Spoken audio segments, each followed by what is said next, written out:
आता आज शेतकऱ्याची अडचण कशी आहे माहिती आहे का, की ऊस केला किंवा दुसरं कुठलं कमर्शियल पीक केलं तर ते 6 महिने 1 वर्ष 1.5 वर्ष जातं. बरं ऊस जरी कारखान्यानं आता तोडून न्याला, कारखाना वन टाइम आपल्याला पेमेंट करत नाही, करत 2-3 टप्प्यात पेमेंट करतं. बरोबर. तसं हा व्यवसाय मग शेतकऱ्याचं घर चालवतो. की एक 10 दिवसाला 15 दिवसाला पेमेंट आलं तर त्यांचं घर खर्च चालतो, इतर व्यवहार चालतात. बरोबर. त्यामुळे हा व्यवसाय खूप महत्वाचा आहे. फक्त त्या व्यवसायाबद्दल झालं काय माहितीये का, की एक ट्रान्सफॉर्मेशन मी सांगितल्याप्रमाणे ज्यावेळेस आम्ही स्टार्टअप केलता त्यावेळेस ॲव्हरेज दूध होतं इथं 8-9 लिटर दिवसाचं एका गायचं. 18-20 लिटर दूध देणारी गाय असायची आणि तिची किंमत असायची 44 म्हणजे 45-50 हजार रुपये रेट असायचा. एखादी चांगल्या गायची किंमत 75-80 हजार रुपये, म्हणजे बरोबर. 80 हजारच्या वरचा व्यवहार मी बघितला नव्हता इथं 2013-14 पर्यंत. फर्स्ट गाय आपण आणली 1,11,000ची बारामतीवरनं. त्या गायनं माझ्याकडे दिला 28 लिटर दूध. त्यावेळेस मला दूध सुद्धा काढायला येत नव्हतं रेट. ओके. आपण ती कधीची गोष्ट आहे?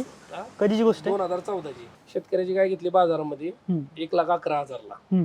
ती गाय आणली, आपल्याकडे डिलिव्हरी झाली आल्यानंतर एक 5-6 दिवसानंतर. त्याच्यानंतर त्याचं मिल्किंग केलं, 28-29 लिटर गायनं दूध दिलं, 14-15 गाय दूध देत होती. ते हळूहळू एक एक गोष्ट शिकत शिकत शिकत आपलं पूर्ण स्टडी व्हायला 5-6 वर्ष गेली.